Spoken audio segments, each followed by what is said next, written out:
Assalamualaikum warahmatullahi wabarakatuh. Perkenalkan, nama saya Nuril Hadi Muhammad. Saya perwakilan dari kelompok 1. Saya akan memandu acara video presentasi pada hari ini dengan tema persamaan gender dan judulnya emansipasi wanita menurut sudut pandang Raden Ajeng Kartini. Selanjutnya, untuk presentasi pertama dengan nama Luciana Dewi, untuk dipersilahkan. Assalamualaikum warahmatullahi wabarakatuh. Perkenalkan, nama saya Luciana Dewi, NIM 21210400028. Saya perwakilan dari kelompok 1. Di sini saya akan mendeskripsikan tentang biografi Raden Ajeng Kartini. Raden Ajeng Kartini lahir pada 21 April 1979. Raden Ajeng Kartini sendiri dikenal luas sebagai tokoh emansipasi wanita di Indonesia. Putri dari Raden Mas Adipati Aryo Sosroningrat ini kemudian menjalani masa sekolah hingga usia 12 tahun. Usia saat ia mulai dipingit, Raden Ajeng Kartini sendiri mengenyam pendidikannya di Europes Lady School. Setelah dipingit pada usia 12 tahun, Kartini tetap melanjutkan proses belajarnya di rumah, berlatih menulis dan membaca. Karena memiliki kemampuan berbahasa Belanda yang baik, ia lantas terus belajar dengan berkirim surat dengan teman-temannya yang ada di Belanda. Dari aktivitas berkirim surat dengan sahabat penanya ini, selain mendapatkan ilmu dari dunia luar, Kartini juga mendapatkan banyak buku dan koran Eropa yang dikirimkan oleh teman-temannya. Kartini muda memiliki keinginan untuk memajukan perempuan Indonesia, yang mana pada masa tersebut hanya memiliki status sosial yang sangat rendah. Ia merintis keinginannya ini dengan mengajari anak-anak perempuan di sekitarnya untuk bisa menulis dan membaca. Sekian dari saya. Wassalamualaikum warahmatullahi wabarakatuh. Ya, terima kasih untuk Mbak Luciana Dewi. Dan selanjutnya akan dilanjutkan oleh materi kedua, yaitu Saudari Iza Ilma Maula Zain. Assalamualaikum warahmatullahi wabarakatuh. Saya Iza Ilma Maula Zain dengan nomor induk mahasiswa 214104040005 akan menjelaskan topik selanjutnya, yaitu pendidikan Raden Ajeng Kartini. Raden Ajeng Kartini pernah menempuh pendidikan di ILS atau Europe Lady School sampai berusia 12 tahun. Selanjutnya, Raden Ajeng Kartini pun dipingit karena pada masa itu pada umumnya, wanita Jawa harus berdiam diri di rumah dan dipingit. Pada masa pingitannya, Raden Ajeng Kartini banyak menghabiskan waktunya untuk membaca buku. Hal tersebut pun sudah menjadi kebiasaannya sehari-hari. Lambat laun, pengetahuan Kartini pun bertambah dan wawasannya pun semakin luas. Tak hanya itu, Kartini juga bertukar pesan dengan surat dengan teman-temannya yang ada di Belanda. Kartini mengungkapkan kekagumannya terhadap wanita Eropa karena bisa melanjutkan sekolah atau pendidikan. Hal tersebut pun menginspirasi Kartini agar memajukan wanita Indonesia, karena dalam pandangannya, wanita tidak hanya harus bisa mengurusi urusan rumah tangga, wanita juga harus bisa dan memiliki pendidikan dan wawasan yang luas. Setelah bersuami pun, suami Raden Ajeng Kartini mendukung akan cita-cita yang diinginkan oleh Raden Ajeng Kartini untuk memiliki sekolah wanita dan sudah tersebar di berbagai daerah di Indonesia. Kartini terus menyuarakan perubahan dan substansi pemberontakannya dikumpulkan dalam surat yang sudah diterbitkan dengan judul Habis Gelap, Terbitlah Terang. Sekian penjelasan dari saya. Wassalamualaikum warahmatullahi wabarakatuh. Ya, terima kasih untuk Mbak Iza, dan selanjutnya akan dilanjutkan oleh Mbak Afifah. Assalamualaikum warahmatullahi wabarakatuh. Sebelumnya perkenalkan, nama saya Afifah dari Prodi Sejarah Peradaban Islam. Di sini saya akan menjelaskan tentang pemikiran Kartini, di mana Kartini menganggap bahwasannya sangatlah jahat apabila dirinya sebagai seorang pendidik tidak memiliki kecakapan sebagai pendidik. Kartini juga meyakini bahwasannya pendidikan atau ilmu pengetahuan akan membawanya ke dalam kebahagiaan hidup dan kesejahteraan hidup. Paradigma berpikir ini selaras dengan surat Al-Majalah ayat 11 yang berbunyi, "Wahai orang-orang yang beriman, apabila dikatakan berilah kelapangan kepada orang-orang di majelis-majelis, maka berilah kelapangan. Niscaya Allah akan memberikan kelapangan untukmu. Dan apabila dia mengatakan berdirilah, maka berdirilah kamu. Niscaya Allah akan mengangkat derajat orang-orang yang beriman di antaramu, dan orang-orang yang diberi ilmu beberapa derajat. Dan Allah Maha teliti apa yang kamu kerjakan." Assalamualaikum warahmatullahi wabarakatuh. Ya, terima kasih untuk Mbak Viva, dan selanjutnya akan dilanjutkan oleh Mbak Safitri. Perkenalkan, nama saya Safitri dengan nomor NIM 212104040020. Nah, di sini saya akan menjelaskan tentang pemikiran Kartini. Kartini juga meyakini sebagaimana yang sudah diyakini oleh ayahnya tentang pendidikan atau ilmu pengetahuan yang akan membangun dengan menuju kebahagiaan atau kesejahteraan. Paradigma berpikir ini selaras dengan ayat Al-Quran, yaitu surah Al-Mujadalah ayat 11. Kartini berharap manusia putra yang diinginkan dalam proses pendidikan menjadi proses yang individu dan memiliki kecerdasan serta kelihuran dan budi pekerti. Nah, sekian dari saya. Kurang lebihnya mohon maaf. Wassalamualaikum warahmatullahi wabarakatuh. Ya, terima kasih untuk Mbak Safitri, dan selanjutnya akan diteruskan oleh Mbak Umi Nafilatul Mardiyah. Assalamualaikum warahmatullahi wabarakatuh. Perkenalkan, nama saya Umi Nafilatul Mardiyah. Saya dari kelompok 1. Saya akan melanjutkan presentasi dari teman saya sebelumnya. Kontekstualisasi gagasan pendidikan Kartini dalam menjawab realitas dunia pendidikan saat ini tentu bisa menjadi salah satu refleksi dan autokritik. Pragmatisme hanyalah salah satu gambaran dari wajah anak negeri hasil sistem pendidikan yang hanya menekankan aspek lahiriah dan menomorduakan spiritual. Kita tentu tak menginginkan terkungkung dan terbelenggu oleh tujuan pragmatis jangka pendek. 3. Pendidikan bukanlah hanya untuk mengukur prestasi peserta didik dalam bentuk angka.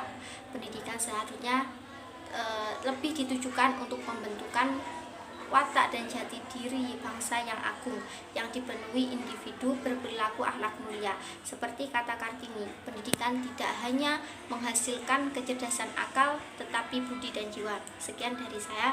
Wassalamualaikum warahmatullahi wabarakatuh.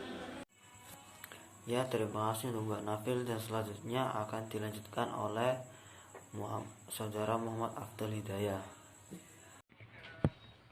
Assalamualaikum warahmatullahi wabarakatuh. Perkenalkan, nama saya Muhammad Afdal Hidayah, dan di sini saya akan menjelaskan sedikit tentang sejarah emansipasi wanita.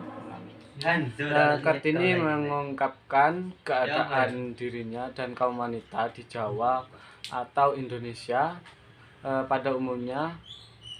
Kartini memang konsisten memperjuangkan kesetaraan antara kaum perempuan dan laki-laki di lingkungannya. Aturan, adat, dan konstruksi sosial dalam masyarakat Jawa membuat perempuan berada di bawah laki-laki. Misalnya mengenai pekerjaan yang tidak setara. Bagaimana perempuan harus di rumah dan tidak boleh memperoleh pendidikan tinggi, juga kawin paksa yang masih sering terjadi kala itu. Melalui surat-suratnya, Kartini menyampaikan banyak kritik termasuk mengenai praktek poligami dan masih kerap dilakukan di kalangan ningrat Jawa. Sekian dari saya. Assalamualaikum warahmatullahi wabarakatuh. Ya, terima kasih untuk Mas Afdal, dan selanjutnya akan dilanjutkan oleh saudara Mas Rias Rizky Fadlillah. Kartini menempuh pendidikan hanya sampai 12 tahun di Europese Laguerre School atau ELS. Sang ayah Kartini diminta untuk tidak melanjutkan sekolah. Ia pun mulai dipingit atau tidak boleh keluar rumah. Kartini mulai menulis surat kepada teman-temannya yang kebanyakan berasal dari Eropa seperti Estelle atau Stella J. Handelaar, Jacques Henry Abendanon, Rosa Manuela Abendanon, dan lainnya. Kelak surat-surat tersebut dibukukan dan diterjemahkan oleh Armigen Pange dengan terbitan yang kemudian dikenal dengan judul Habis Gelap Terbitlah Terang. Sebelum menginjak umur 20 tahun, Kartini banyak membaca buku berbahasa Belanda, salah satunya bernama Feminis.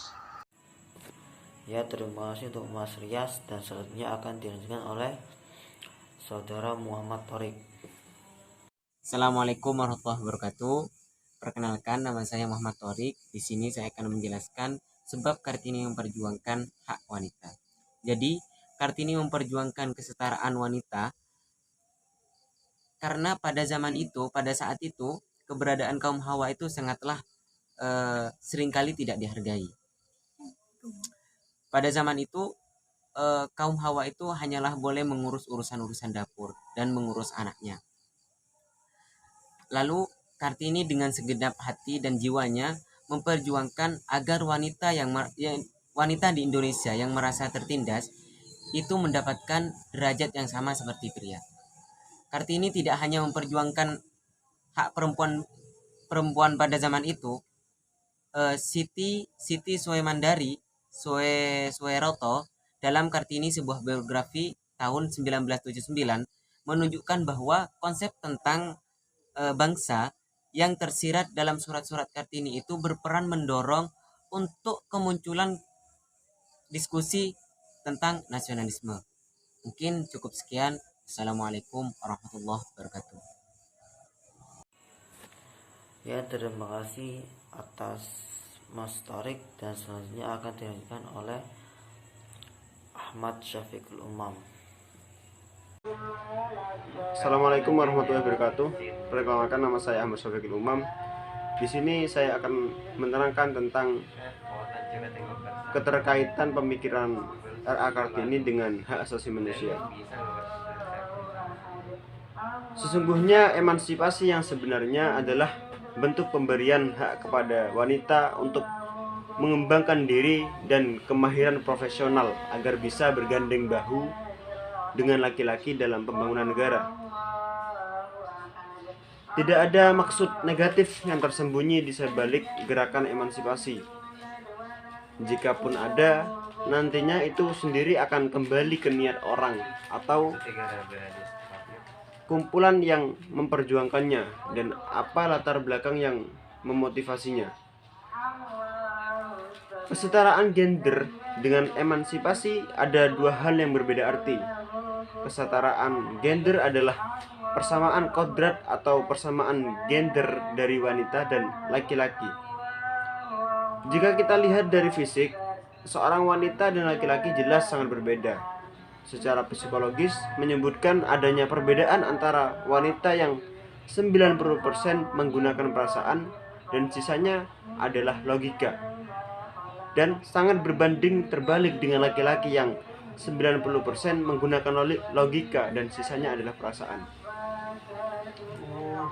Emansipasi yang disuarakan oleh Kartini bertujuan untuk memperjuangkan hak wanita yang tidak sama rata dengan pria, dan juga budaya patriarki yang sudah ditanamkan sejak dini oleh para orang tua, tentu saja menambah parah posisi wanita pada saat itu.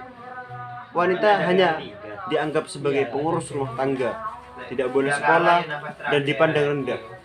Tentu saja hal itu bertentangan dengan hak asasi manusia yang seharusnya sebagai manusia kita bisa mendapatkan hak kita.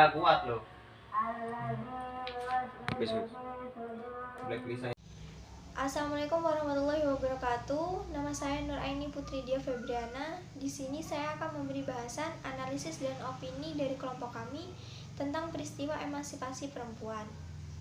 Emansipasi sendiri masuk ke dalam bahasan mengenai hak asasi manusia. Seperti yang kita tahu, emansipasi perempuan masih terus menjadi sesuatu yang kita perjuangkan di era modernisasi saat ini. Pola pikir masyarakat yang masih berpaku pada nilai-nilai patriarki membuat perempuan takut untuk sekedar menyuarakan pendapat ataupun penilaiannya.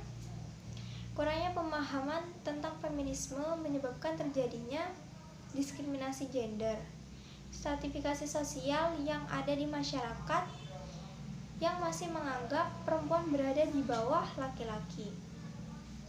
Seperti yang kita tahu, belakangan ini banyak terjadi kasus pelecehan seksual yang terjadi pada perempuan. Mirisnya lagi, perempuan sebagai korban di sini justru dipersalahkan karena pola pikir pihak-pihak tertentu yang menyalahkan cara berpakaian, tingkah laku, dan waktu terjadinya pelecehan. Para korban justru dicap buruk di lingkungan masyarakat sekitar. Seakan kita, para wanita, tidak diberi hak barang hanya untuk sekedar cara berpakaian saja. Pemikiran patriarkal, mindset kaku dan kuno masih banyak dianut masyarakat kita. Hal ini tidak lepas dari kurangnya pemahaman tentang kesetaraan gender. Banyak terjadi kesalahpahaman di masyarakat kita tentang pengertian feminisme. Masyarakat menganggap bahwa feminisme adalah gerakan yang menuntut hak lebih tinggi perempuan daripada laki-laki. Sedangkan yang kita tahu, feminisme sendiri hadir ataupun ada untuk mewujudkan kesetaraan gender itu sendiri. Oleh sebab itu, di era yang serba digital ini, kita sebagai kaum feminisme harus memanfaatkan teknologi dengan bijak dan memaksimalkan potensi manusia, tidak membedakan pada tingkat tertentu, sehingga kaum perempuan bisa bebas mengekspresikan diri sendiri sebagai manusia yang utuh tanpa stratifikasi yang tidak perlu. Sebagaimana pernyataan dari Universal Declaration of Human Rights bahwa setiap manusia dilahirkan merdeka dan mempunyai hak serta martabat yang sama. Sekian analisis dari kelompok kami. Wassalamualaikum warahmatullahi wabarakatuh. Ya, dapat saya Nurlati Muhammad, saya akan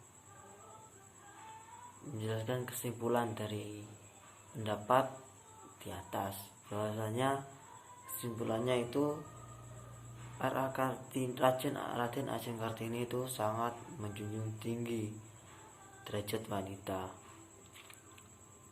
Bahwasanya wanita itu memiliki potensi sama seperti laki, dan wanita itu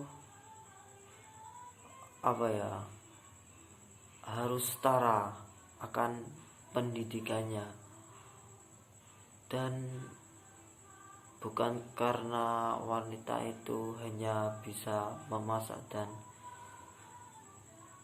di dapur aja, tapi wanita itu memiliki potensi yang sama dalam hal kecerdasan dan kepintaran. Sebab itu RAKT ini mengusulkan pendapatnya tentang emansipasi wanita, yaitu dalam hal kesetaraan gender. Semua wanita itu memiliki hak yang sama dalam pendidikan selayaknya para lelaki. Itu sekian dari saya. Wassalamualaikum warahmatullahi wabarakatuh.